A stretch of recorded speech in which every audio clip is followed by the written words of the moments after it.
오늘은 불의한 세상 속에 복음의 진리를 담대히 선포하기라는 제목으로 하나님 말씀 나누겠습니다.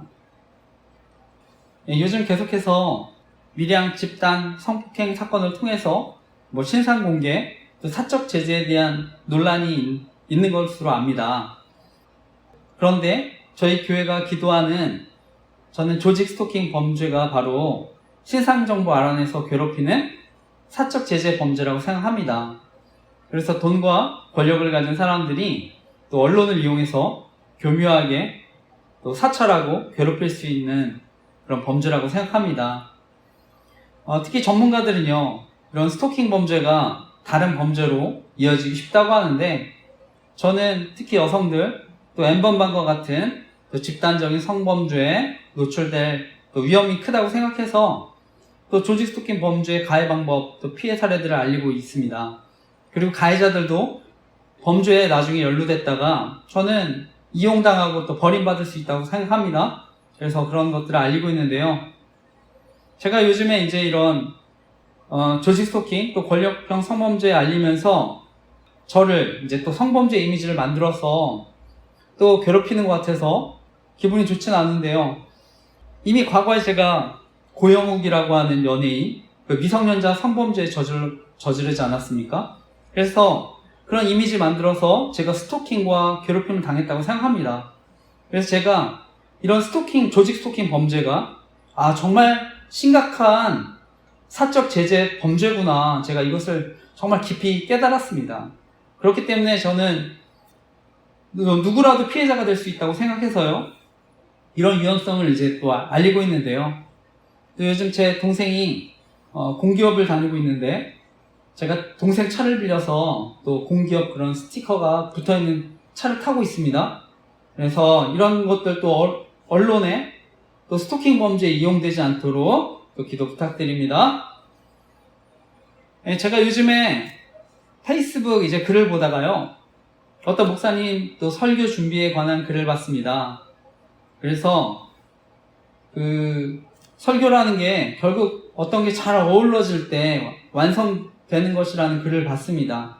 그래서 설교가 성경 연구를 해서 적용을 찾아서 선포하는 게 아니라 그거 주중 모든 목회 종합판으로 이렇게 등장하는 것이라고 했는데, 그래서 결론적으로 설교자한테 은혜가 필요하다고 하는데 저도 깊이 공감합니다. 늘 저도 설교에 대한 또 거룩한 부담감이 있습니다. 그래서 늘 은혜를 구하고 있습니다. 그래서 설교 준비 가운데 늘 은혜를 구하고, 그러면서 때로는 그 과정이 힘들기도 하지만 저는 하나님의 은혜가 있기 때문에 또 감당한다고 생각하는데요.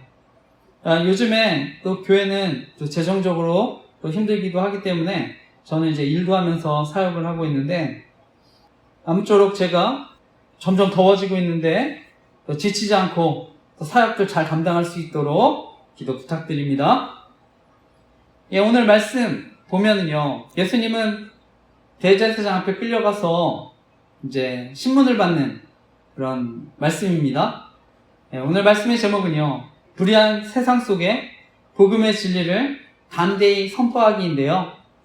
오늘 말씀을 통해서 또 하나님 저와 여러분 교훈하시고, 우리가 또 말씀 붙들고 살아갈 때 하나님의 사랑과 인도하심을 경험하는 또 저와 여러분 되시기를 간절히 기도하고 축복합니다. 오늘 나누고 싶은 핵심적인 교훈은요, 오늘 제목과 같습니다. 불의한 세상 속에 복음의 진리를 담대하게 선포해야 한다는 것입니다. 오늘 말씀에 겟세마네에서 이제 잡히셨던 예수님이요, 대제사장 가야바 앞에 이제 끌려가십니다. 그 말씀이 오늘 마태복음 26장 57절에서 61절까지의 말씀인데, 이거 한번 쭉 이어서 읽어보겠습니다. 시작. 예수를 잡은 자들이 그를 끌고 대제사장 가야바에게로 가니 거기 서기관과 장로들이 모여 있더라. 베드로가 멀찍이 예수를 따라 대제사장의 집들에 가서 그 결말을 보려고 안에 들어가 하인들과 함께 앉아 있더라. 대제사장들과 온 공회가 예수를 죽이려고 그를 칠 거짓 증거를 찾음에 거짓 증인이 많이 왔으나 얻지 못하더니 후에 두 사람이 와서 이르되 이 사람의 말이 내가 하나님의 성전을 헐고 사흘 동안에 지을 수 있다 하더라 하니 아멘. 예수님은요, 이제 금요일 새벽에 대제사장 이렇게 가야바의 관정에 이제 끌려가십니다. 그런데 오늘 마태복음 본문에는 등장하지 않지만 요한복음에 보면은요, 예수님 체포했을 때 먼저 안나스에게 이렇게 데려갑니다. 어떻게 보면 이것이 이제 비공식적인 먼저 예비 신문이 되는데요. 그래서 이런 상황들을 유추해 보면 저는 그 안나스가 결국 예수님을 체포한 배후 인물이라고 생각합니다. 이 성경의 안나스가 대제사장 가야바의 장인이라고 하는데요.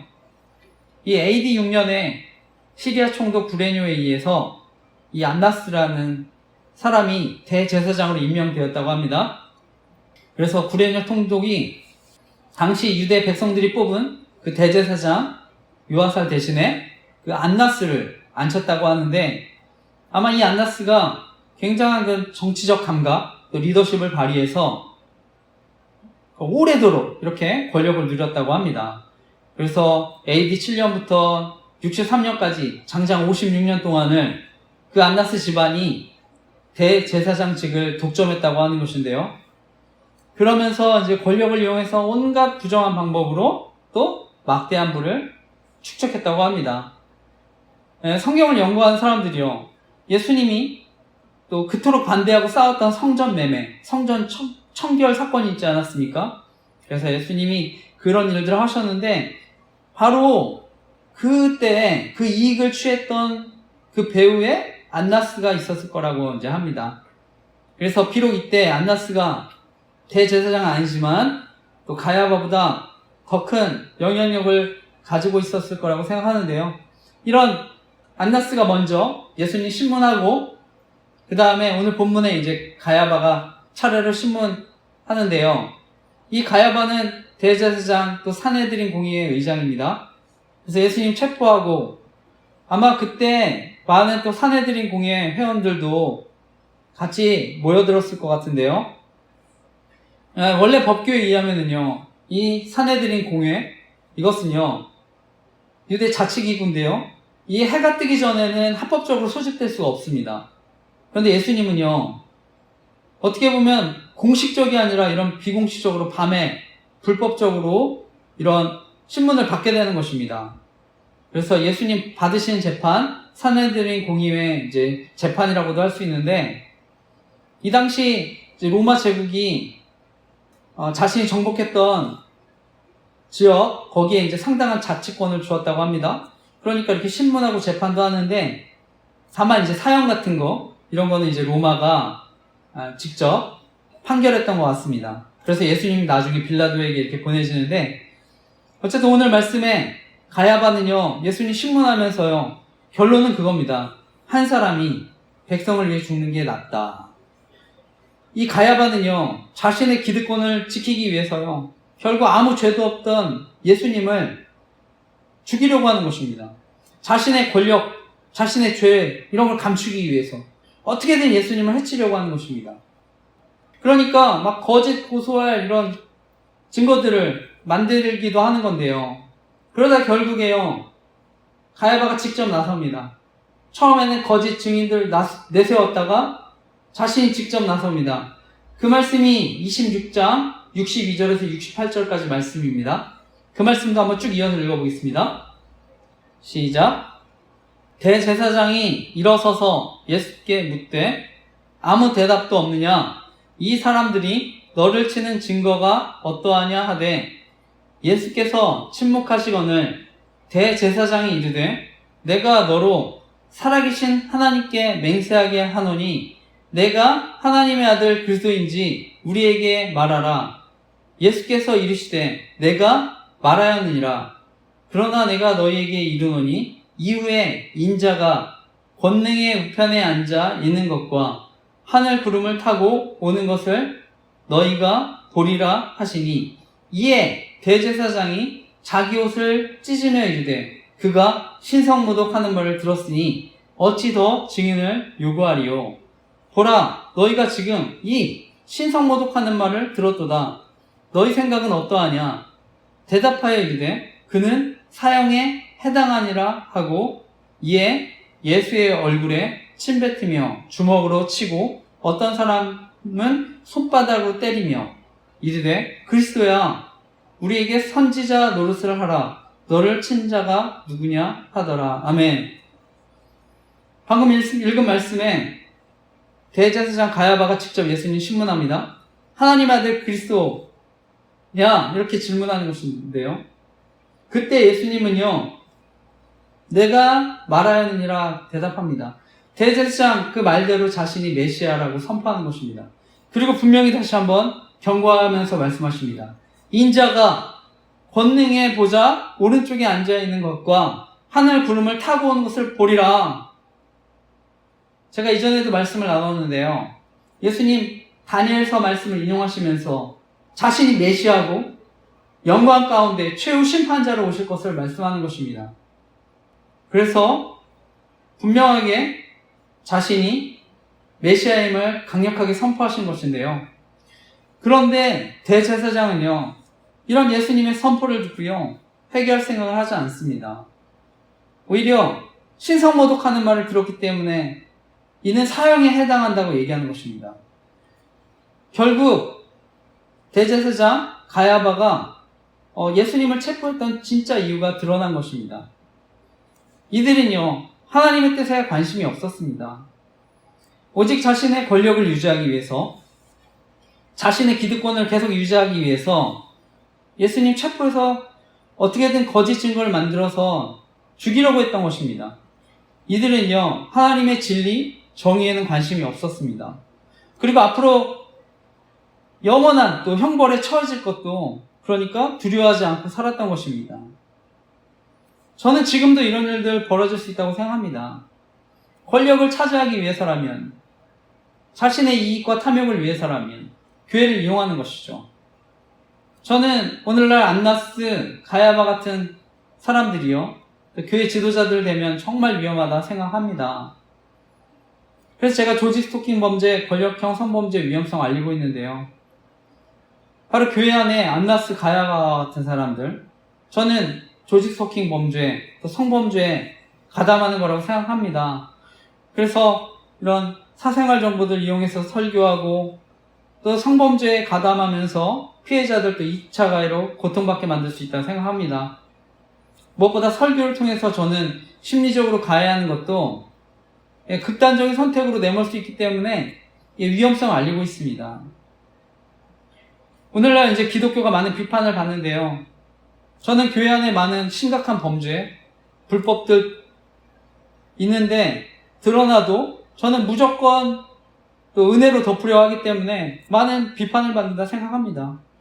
그래서 성범죄, 심각한 성범죄를 저지른 목사님, 제대로 된 또 징계 없이 목회활동 계속할 수 있도록 이렇게 하는 건데 저는 이게 은혜라고 할 수 없다 생각합니다.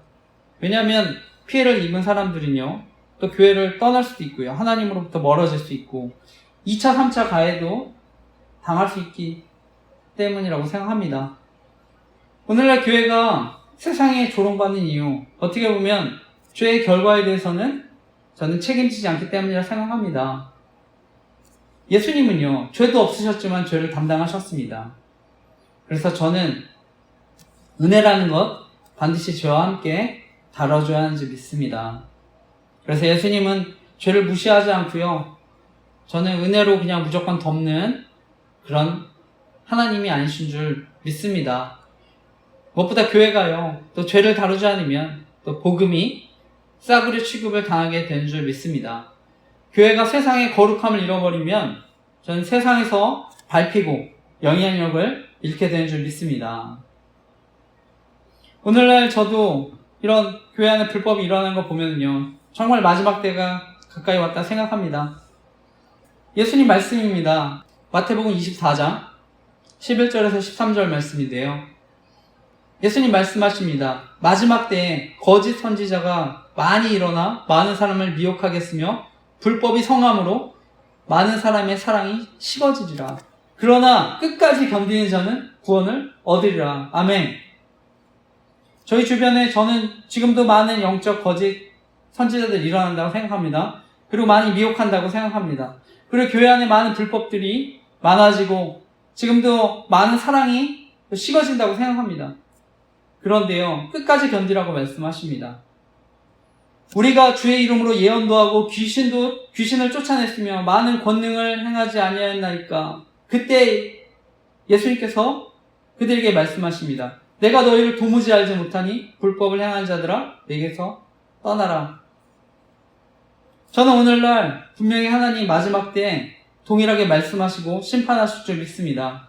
그렇기 때문에 저와 여러분 정말 복음을 듣고 끝까지 은혜 가운데 견디시기를 바랍니다. 하나님의 뜻대로 살아가시기를 바랍니다. 그러면 언젠가 하나님 다시 오셔서 반드시 또 심판해 주시는 줄 믿습니다. 오늘 마지막 말씀, 불의한 세상 속에서 이렇게 진리를 담대하게 선포하시는 그 예수님과 반대로요, 오늘 이제 스스로 피해서 숨는 베드로에 대한 이야기가 나옵니다. 그것이 오늘 마지막까지의 말씀인데 쭉 읽어보겠습니다. 69절에서 75절까지의 말씀 쭉 한번 읽어보겠습니다. 시작. 베드로가 바깥 뜰에 앉았더니 한 여종이 나와 이르되 너도 갈릴리 사람 예수와 함께 있었도다 하거늘 베드로가 모든 사람 앞에서 부인하여 이르되 나는 내가 무슨 말을 하는지 알지 못하겠노라 하며 앞문까지 나아가니 다른 여종이 그를 보고 거기 있는 사람들에게 말하되 이 사람은 나사렛 예수와 함께 있었도다 하매 베드로가 맹세하고 또 부인하여 이르되 나는 그 사람을 알지 못하노라 하더라. 조금 후에 곁에 섰던 사람들이 나와 베드로에게 이르되 너도 진실로 그 도당이라.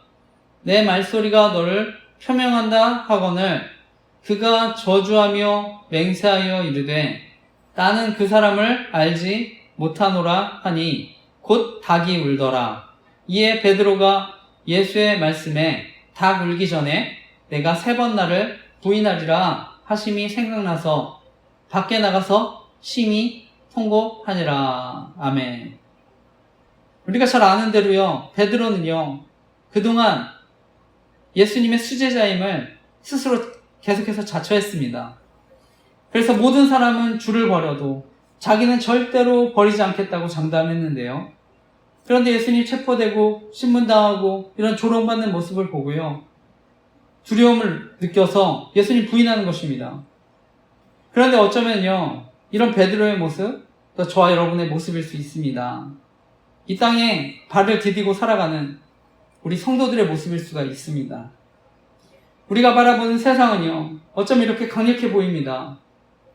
가야바와 같은 사람들, 또 안나사와 같은 그런 사람들, 우리 주변에 있을 수 있고요. 또 그들이 또 이용하는 거짓 증인들이 우리 주변에 있을 수 있습니다.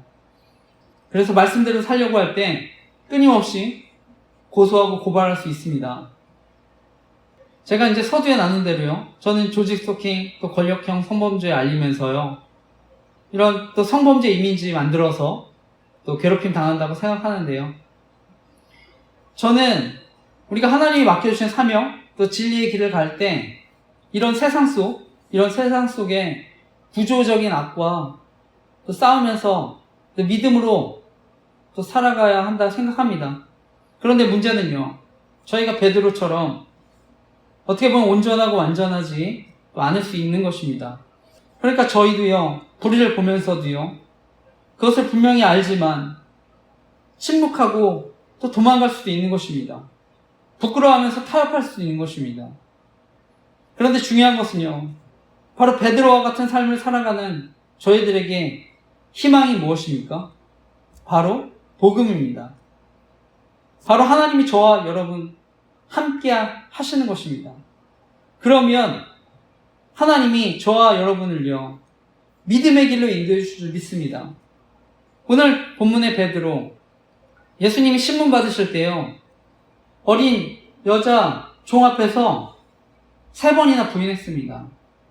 하지만요, 복음이신 예수님이 자신과 함께 하신다는 것이 믿어지니까 나중에는요, 이 사내들인 공의원들 앞에서요, 담대하게 진리를 선포합니다. 그것이 사도행전 4장 12절에서 14절 말씀인데요. 같이 한번 읽어보겠습니다. 다른 이로서는 구원을 받을 수 없나니 천하 사람 중에 구원을 받을 만한 다른 이름을 우리에게 주신 일이 없음이라 하였더라. 그들이 베드로와 요한이 담대하게 말함을 보고 그들을 본래 학문 없는 범인으로 알았다가 이상히 여기며 또 전에 예수와 함께 있던 줄도 알고 또 병 나은 사람이 그들과 함께 서 있는 것을 보고 비난할 말이 없는지라. 아멘. 과거의 베드로는요, 이런 세상의 권세 앞에서 달아났습니다. 그런데 오늘 본문에요, 너무나 다른 모습으로 서 있는 것입니다. 저는 이것이 바로 복음의 능력이라고 믿습니다. 저와 여러분 처음부터 담대한 믿음을 저는 가질 수 없다고 생각합니다. 하지만 예수님이 저와 여러분이 함께 하시면서 그러면서 우리가 믿음과 소망을 갖게 되면 반드시 담대한 믿음을 주시는 줄 믿습니다. 지금 저와 여러분 보이기에 안나스, 가야바 같은 이런 사람들 대단해 보이지만요, 또 세상의 권력자들 대단해 보이지만 언젠가 하나님의 심판대 앞에 누구라도 서기 때문에 이것이 믿어지고 확신이 되면 저는 세상 속에서 담대하게 진리를 선포한 줄 믿습니다.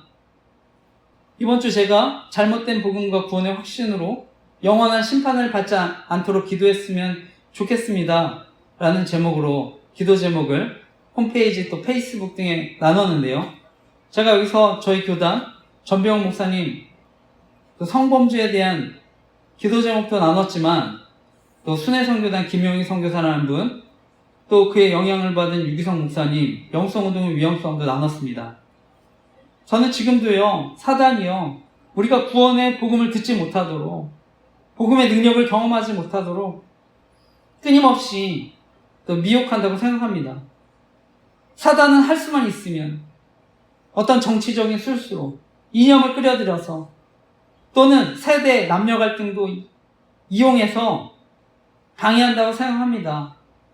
바라기는 저와 여러분 정말 사단의 속임수에 끌려다니지 않고 참된 복음을 듣고 구원의 축복을 누리시기를 간절히 기도하고 축복합니다. 저는 제 설교를 들으시는 분들 다 처한 상황, 얼마나 힘들고 또 어렵고 심각한 상황인지 저는 잘 모릅니다. 하지만 분명히 확신할 수 있는 것은요, 예수님이 저와 여러분 가운데 함께 하시면, 하나님이 위로해 주시면 저는 어떤 어려움도 극복할 수 있는 힘을 얻게 되는 줄 믿습니다. 바로 그것이 복음의 능력인 줄 믿습니다. 그래서 정말 세상이 알지 못하는 기쁨이 있고 감사가 있는 삶을 살아가게 되는 줄 믿습니다. 비록 이런 불의한 세상 속에 우리 베드로와 같이 살아가는 환경이 있다 하더라도 하나님이 함께 하시면 우리가 담대하게 믿음의 길을 걸어가야 하는 줄 믿습니다. 그래서 이번 한 주도 저와 여러분 걸어가는 길, 이 믿음의 길, 신앙의 길이 비록 또 작고 정말 협착해 보이지만 이 세상의 진정한 주관자, 심판자가 또 예수님이라는 것을 믿고 또 한 주간도 담대히 살아가는 저와 여러분 되시기를 간절히 기도하고 축복합니다. 아멘.